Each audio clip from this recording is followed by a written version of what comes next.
Ang Marvel TV series na ang Agatha All Along Episodes 1 to 9 ang malupit na Tagalog recap natin ngayong araw mga Juan. Ang palabas na ito ay isang fantasy action adventure na na-release na karaang taon at malamang ay ikatutuwa niyong lahat panoorin. Kamusta na kayo mga Juan? Mag-relax na at mag-enjoy sa ating astig na Marvel Tagalog recap at simulan na natin.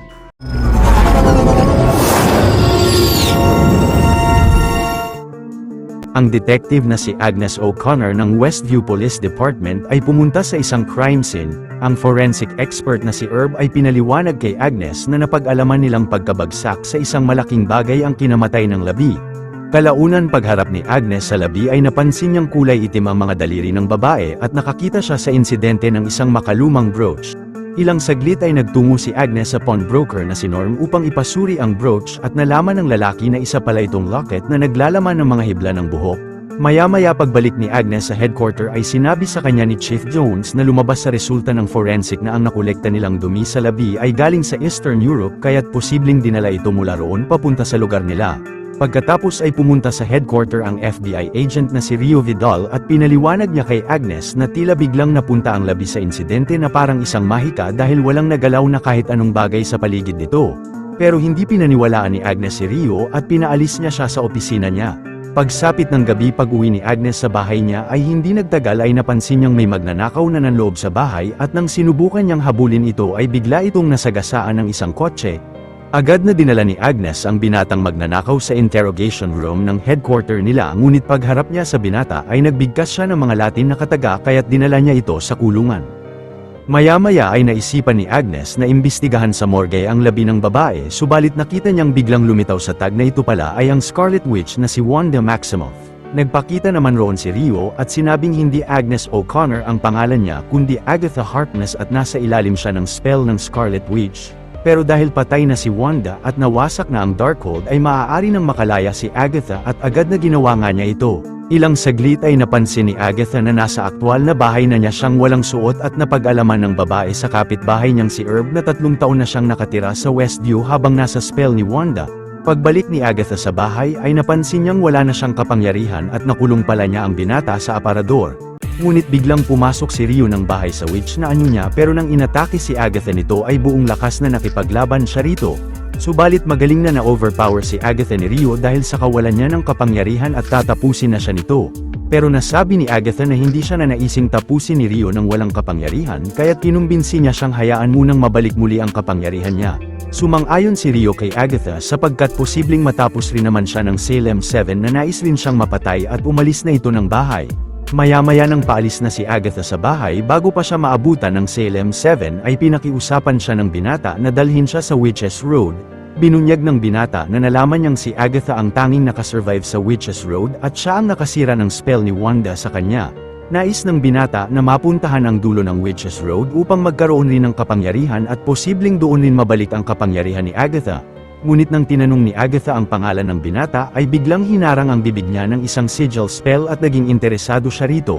Sumang-ayon si Agatha sa binata pero sinabihan niya itong kailangan muna nilang bumuo ng Witch Coven o isang grupo ng mga mangkukulam upang matahak nila ang Witches Road. Maliit na pabor lang mga Juan, kung mahilig kayo sa mga ganitong Tagalog recap ay huwag niyong kalimutan na mag-subscribe sa channel natin dahil marami pa tayong upload na mga exciting na recap katulad nito.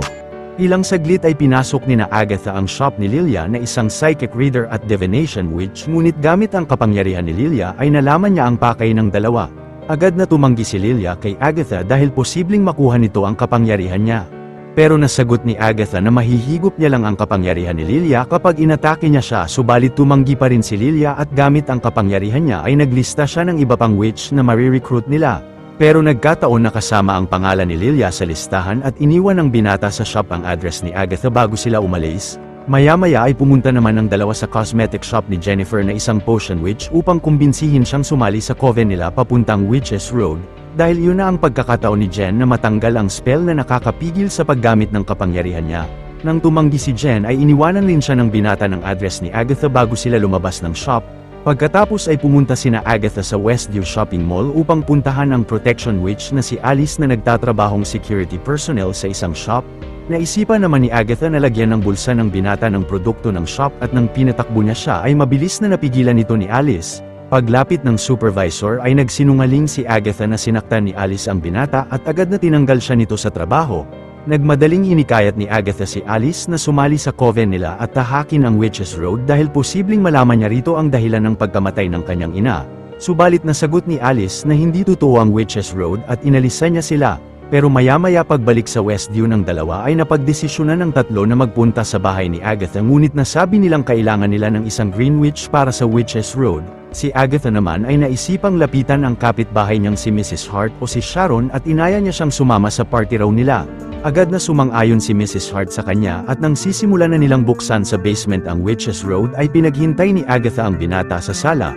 Subalit biglang nakita ng binata sa labas ng bahay ni Agatha ang Salem 7 na nagsisimula ng pumasok sa loob at nagmadaling hinarang niya sa pinto ang sofa. Kalaunan matapos makanta ng grupo ang Witches Road Ballad ay tila walang epekto ang ginawa nila at inalipusta ni Agatha ang tatlong witch upang atakihin nila siya at mahigop niya ang mga kapangyarihan ng mga ito. Pero tila nagbukas ang lagusan ng Witches Road mula sa sahig ng basement habang ang binata sa taas ay biglang inatake ng ilang miyembro ng Salem 7. Sa labis na takot ay hindi nagatubiling pinasok ng binata ang lagusan at ang buong grupo ay agad na pumasok na rin rito bago sila maabutan ng mga nilalang.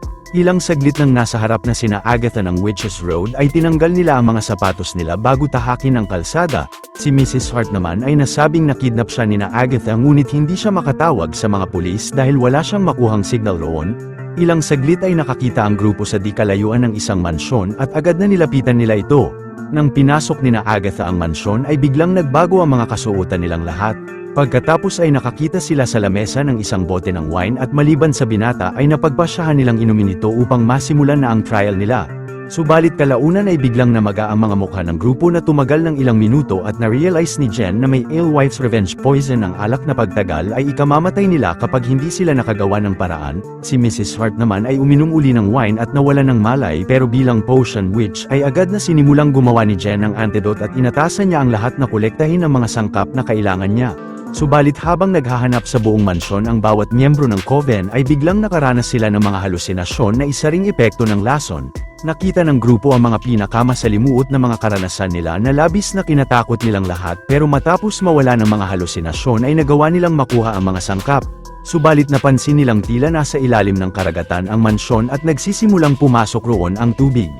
Nagmadaling nilagay ng grupo sa lababo ang lahat ng sangkap na nakolekta nila subalit si Agatha ay nagkaroon ng halusinasyon na nakita niya ang anak niya sa isang basket ngunit ang laman nito ay ang Darkhold.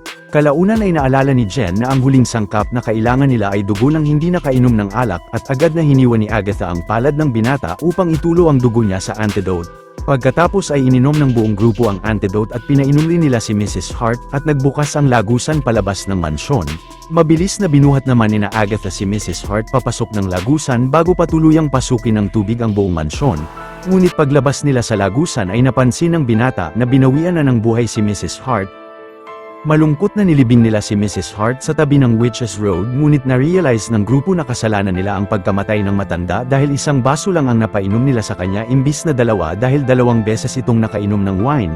Ilang saglit ay nasabi ni Jen na kailangan pa rin nila ng Green Witch upang makalampas sa mga trial at si Agatha ay naisipang magsagawa sila sa lupa ng spell upang makapagpapunta sa lugar ng isang Green Witch. Subalit si Rio ang biglang lumabas na Green Witch mula sa lupa na labis na kinainis ni Agatha. Hindi nagtagal ay nakita ng grupo sa daan ang pangalawang bahay na papasukin nila para sa kanilang panibagong trial at pagpasok sa loob ay nagbago uli ang mga kasuotan nila. Pero isa palang recording studio ang bahay at kalaunan ay nabuksan ng binata ang isang record player ngunit dahil sa napakaingay na tunog ng player ay agad na winasak ito ni Agatha. Na-realize nilang yun na ang simula ng trial subalit si Lilia at Jen ay nakaramdam na tila sinusunog ang mga katawan nila. Bilang protection witch naman ay nagmadaling umukit si Alice ng bilog na insignia sa paligid nilang dalawa upang mawala ang nararamdaman nila. Subalit nasunog ang mga balikat nina Lilia at Jen nang dahil sa nangyari pero binunyag ni Alice na mayroon din siya nito at posibleng pati sila ay nadamay sa sumpa na galing sa pamilya niya. Pero ang grupo ay na-realize na ang Witches Road Ballad na bersyon ng ina ni Alice ay isang protection spell laban sa sumpa na posibleng magprotekta rin sa kanila. Ilang saglit ay mabilis na pinatalsik ng sumpa ang binata papunta sa kabilang recording booth. Pagkatapos ay gamit ang mga instrumento ng studio ay sinimulang patugtugin ng grupo ang ballad at kahit inaatake rin si Agatha ng sumpa ay nagpatuloy na kumanta pa rin siya. Sa patuloy na pagtugtog nila ng ballad ay biglang nagalit ang sumpa at nasunog nito ang ilang parte ng recording studio, pero ilang saglit ay nakita ni Alice ang pisikal na anyo ng sumpa at nang dumapo ang nilalang sa mga balikat niya ay buong lakas na tumugtog ang babae hanggang sa tuluyan niya itong masunog. Dahil nagtagumpay sila sa trial ay nagbukas ang lagusan palabas ngunit biglang nawala ng malay ang binata dahil nagtamo pala siya ng matinding sugat sa pagkatalsik niya. Pagbalik ng grupo sa Witches Road ay lumikha si Jen ng isang potion upang mapagaling ang sugat ng binata at hindi nagtagal ay nakarecover na siya. Maya-maya ang Salem 7 ay nagawang makapasok sa Witches Road at agad na sinimulang hanapin ng mga nilalang si Agatha sa lugar. Pero si Lilia ay nalaman ang pagdating ng Salem 7 at sinabi niya ito sa grupo. Kinuwento naman nina Lilia at Rio na noong natraidor ni Agatha ang orihinal na coven niya ay tinangka nila siyang tapusin ngunit hinigop niya ang mga kapangyarihan nila na kinatapos ng mga ito. Subalit ang mga naiwang anak ng mga miyembro ng coven ay lumikha ng grupo na ang Salem 7 upang makapaghiganti kay Agatha. Nagmadali namang kumuha ng mga sanga ang grupo upang gawing mga broomstick ngunit nakarating na sa lugar ang Salem 7 at inatake ang binata ng isa sa mga nilalang. Mabilis na pinatalsik ni Alice ang kalaban at agad na umalis ang grupo palayo ng lugar sakay ng mga broomstick nila. Upang hindi maabutan ng Salem 7 ay lumipad sina Agatha sa kalangitan ngunit nang nahila pabalik ang grupo ng Witches Road ay biglang naharang sila ng isang nilalang na kinabagsak nila. Pero nagawang makapasok nina Agatha sa kalapit na cabin at nagbago uli ang kanilang mga kasuotan. Ilang saglit ay nakakita ang binata ng isang Ouija board sa cabin ngunit kalaunan gamit ito ay kinausap ang grupo ng isang espiritu at sinabi sa kanilang kailangan nitong parusahan si Agatha. Hindi nagtagal ay biglang namatay ang mga ilaw sa cabin at may sumanib na espiritu kay Agatha at inatake ng babae ang binata pati na ang ilang miyembro ng coven nila. Pero nang binuksan uli ni Lilia ang mga ilaw ay nagpakita sa grupo ang espiritu ng ina ni Agatha na si Evanora Harkness at sinabi sa kanilang iwan sa kanya si Agatha upang maparusahan. Nang tumanggi ang iba ay sumanib uli sa anak si Evanora at si Alice ay sinubukan na protektahan si Agatha mula sa ina. Subalit hinigop ni Agatha ang kapangyarihan ni Alice pero ang binata ay nalaman sa Ouija board na may isa pang espiritu na nais kumausap sa kanila at ito ay ang anak ni Agatha na si Nicholas Scratch. Nang narinig ni Agatha ang pangalan ng kanyang anak ay natigil niya ang paghigop ng kapangyarihan kay Alice subalit huli na ang lahat at binawian na ito ng buhay. Pagbukas ng lagusan palabas ng cabin ay agad na tinahak ito ng grupo ngunit labis na nagalit ang binata sa nagawa ni Agatha. Nasagot ni Agatha na hindi niya yun sinasadya at paasar na nasabing hawig ng binata ang ina niya. Kalaunan ay dahil sa labis na galit ay nagamit ng binata ang kapangyarihan niya upang makontrol sina Lilia at Jen at matulak si Agatha sa kalapit na kumunoy. Ngunit dahil hindi makontrol ng binata ang kapangyarihan niya ay naitulak rin niya ang dalawa sa kumunoy at nakalikha siya ng crown na katulad sa Scarlet Witch. 3 years ago, ang binatang si William Kaplan ay habang nasa Westview kasama ang mga magulang niya ay nagsaya sa isang mitzvah party at kalaunan ay naisipan niyang pumasok sa kalapit na tent ni Lilia upang magpahula. Ngunit nalaman ni Lilia na mahahati sa dalawa ang buhay ni William sa hinaharap at posibleng para ito sa ikabubuti ng binata. Pag-alis ni William ay lumikha si Lilia ng isang sigil spell at nilagay niya ito sa naiwang coat ng binata bago pakiusapan ng security na ibalik yun kay William. Ngunit dahil sa nangyayaring matinding anomalya sa Westview ay nagmadaling nag-alisan sa party ang lahat ng mga tao. Ilang saglit ay habang nasa biyahe ay napansin ni William ang sigil spell sa coat niya subalit nang iniwas ng ama ang sasakyan sa padaang truck ay biglang bumangga sila sa isang malaking puno. Nang nagkamalay ang mag-asawa ay napansin nilang malubhang napinsala ang ulo ni William sa aksidente na kinamatay niya. Pero ang kaluluwa ni Billy Maximoff mula sa Hex Anomaly ay biglang sumanib sa katawan ni William. Ngunit habang nasa ospital ay napansin ni William na nagkaroon siya ng amnesia at kinabukasan pag-uwi nila ay napansin rin ng binata na naririnig niya ang mga sinasabi sa isip ng mga magulang niya. Makalipas ang 3 taon ay nakilala ni William ang boyfriend niyang si Eddie.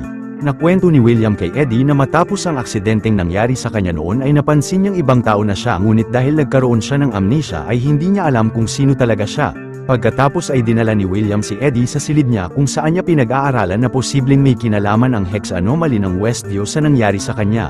Sa sunod na araw kasama pa rin si Eddie ay nakipagkita si William sa lalaking nakilala niya sa internet na si Ralph Boner na may alam tungkol sa Hex Anomaly ng Westview.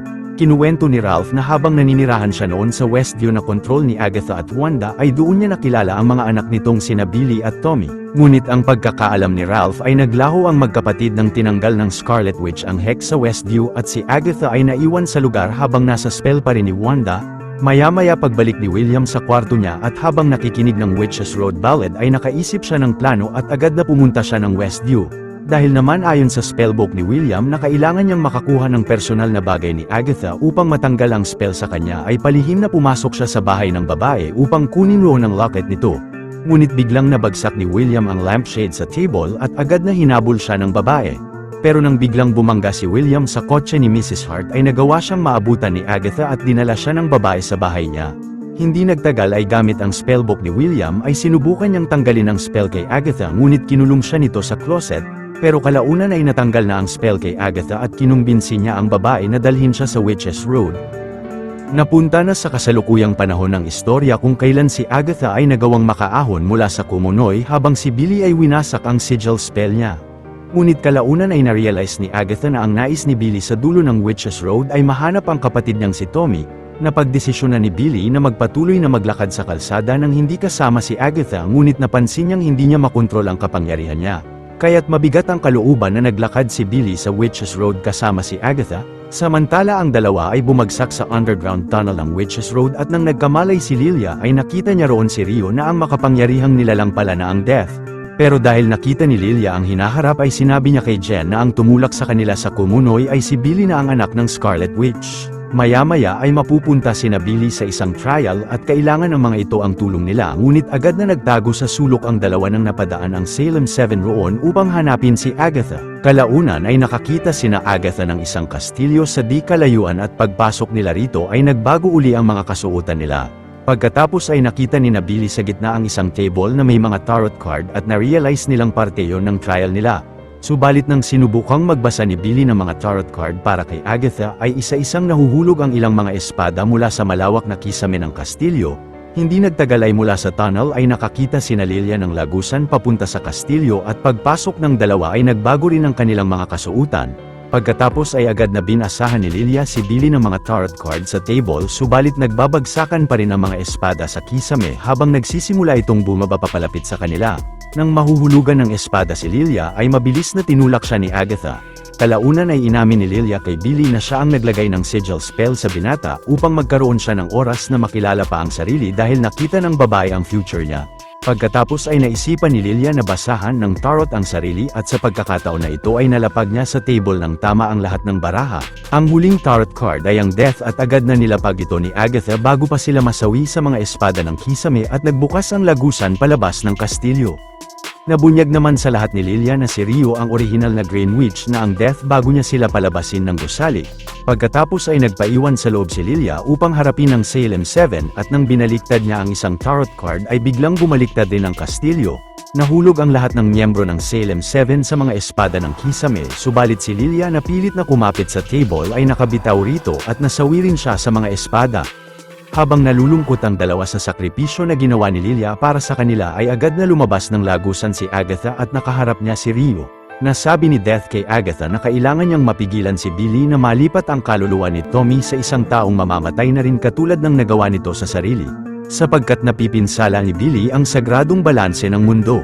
Ngunit kapag pinatay ni Rio ang binata ay lilipat lang siya sa panibagong katawan kaya't kailangan itong makumbinsi ni Agatha na sumuko sa kanya.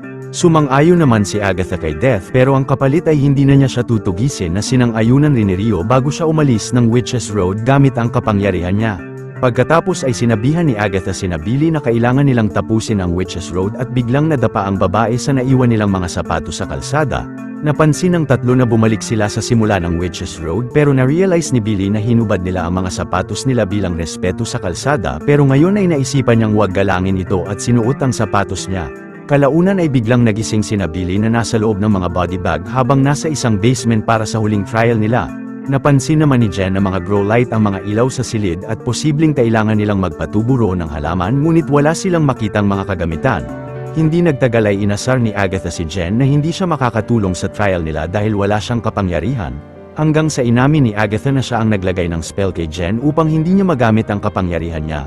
Labis na kinagulat iyon ni Jen at nagmadaling nagsagawa siya ng ritual kay Agatha upang matanggal ang spell sa kanya. Pagkatapos ay bumalik na ang kapangyarihan ni Jen subalit biglang naglaho siya sa basement dahil nakamit na niya ang nais niya.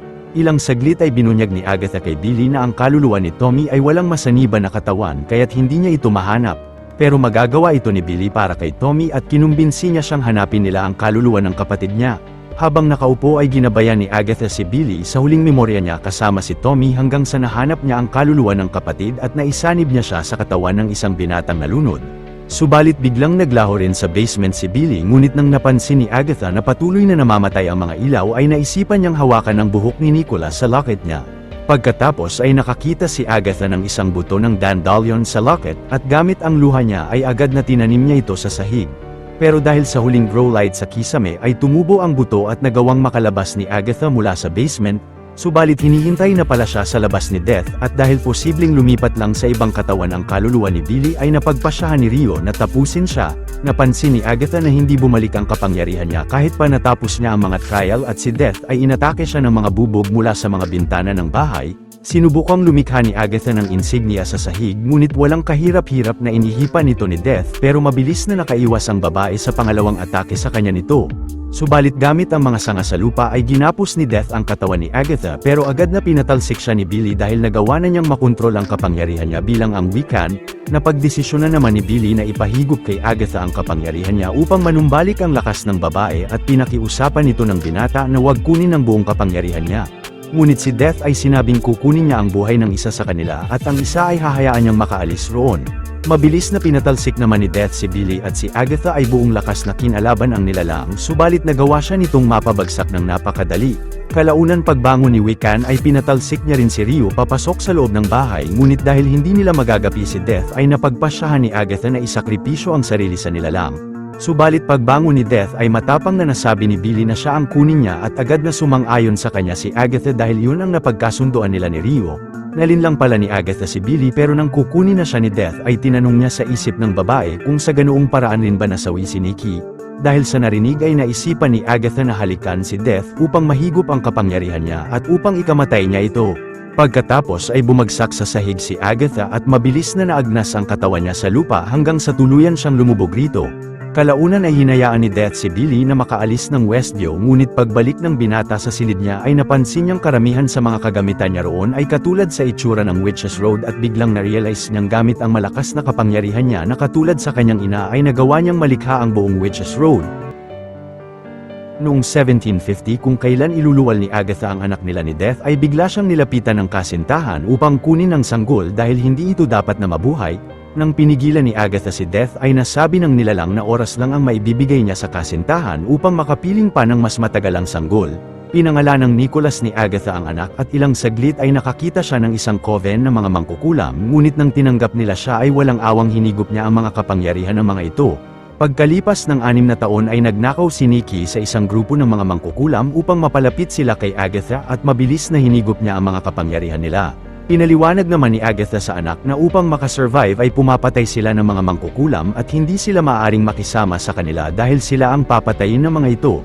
Sa patuloy na paglalakbay naman ng mag-ina sa iba't ibang lugar ay nalikha nila ang Ballad of the Witch's Road at pinakanta ito ni Agatha kay Nikki sa isang bar upang mapalapit sa kanila ang iba pang mga mangkukulam.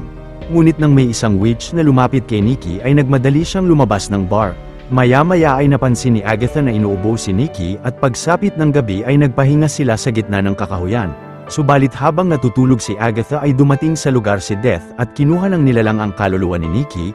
Paggising ni Agatha ay napansin niyang binawian na ng buhay si Nikki at na-realize niyang kinuha na ang anak niya ni Death. Kalaunan ng malungkot na nilibing ni Agatha si Nikki ay kinantahan niya ang anak ng Ballad of the Witch's Road at kumuha siya ng ilang hibla ng buhok nito. Biglang lumapit sa kanya ang isang witch upang humingi ng tulong na makarating sa Witch's Road at nagsinungaling siya sa dalaga na madadala niya ito roon. Pero sinabihan ni Agatha ang dalaga na kailangan muna nilang makabuo ng coven upang matahak ang Witch's Road. Maya-maya nang nakabuo sila ng coven at nang natapos na nilang kantahin ang ballad ay sinisi sila ni Agatha kung bakit hindi nagbukas ang Witch's Road upang atakihin siya ng grupo at mahigop ang kapangyarihan ng mga ito. Sa paglipas ng maraming taon ay napakaraming beses na inulit na ginawa ito ni Agatha upang makahigop ng mga kapangyarihan ng mga kapwa niya mangkukulam. Subalit nang ginawa rin ni Agatha ang paraan niya kina Lilia ay biglang may lumitaw na lagusan sa sahig ng basement niya at agad na pinasok ito ni Billy. Sa kasalukuyang panahon, biglang nagpakita kay Billy si Agatha sa anyong multo na labis na kinagulat ng binata at binunyag niya rito na hindi totoo ang Witch's Road hanggang sa nagawa itong totoo ni Billy gamit ang kapangyarihan niya. Na-realize naman ni Billy na siya ang dahilan ng pagkamatay ni Sharon pero nasabi ni Agatha na naligtas niya si Jen. Sa kasalukuyang yun ay lumabas si Jen mula sa lupa ng Westview at agad na lumipad siya palayo ng lugar. Maya-maya ay sinundan ni Agatha si Billy sa basement at nakita nilang nandoon pa rin ang lagusan ng Witches Road. Pagkatapos ay lumikha si Billy ng insignia sa pinto ng lagusan at gamit ang locket ay nagbigkas siya ng spell upang mapaalis si Agatha sa mundo ng mga buhay. Pero inamin ni Agatha na hindi niya magawang makaharap si Nikki kaya't nanatili siya roon at napatalsik niya ang locket sa kamay ni Billy. Nasabi pa ni Agatha na lumapit siya kay Billy upang kunin ang locket niya. Na-realize naman ni Billy na bagay rin kay Agatha ang pagiging multo at hinikayat niya siyang maging spirit guide niya. Sumang-ayon si Agatha kay Billy bago isinarado ng binata ang lagusan ng Witches Road at gamit ang kapangyarihan niya ay inukit niya rito ang mga pangalan ni Sharon, pagkatapos ay napagpasyahan ng dalawa na hanapin si Tommy. Dito na nagwawakas ang istorya ng pelikula. Kung natuwa at nagustuhan nyo ang ating tinampok na pelikula ngayong araw ay maaari nyo rin panuorin ang iba pang mga Tagalog recaps natin sa main page ng ating channel, at syempre huwag nyong kalimutan na mag-like, subscribe at mag-hit ng notification bell dahil marami pa tayong tatampok na exciting na mga pelikula sa mga susunod na linggo. See you on the next one mga Juan.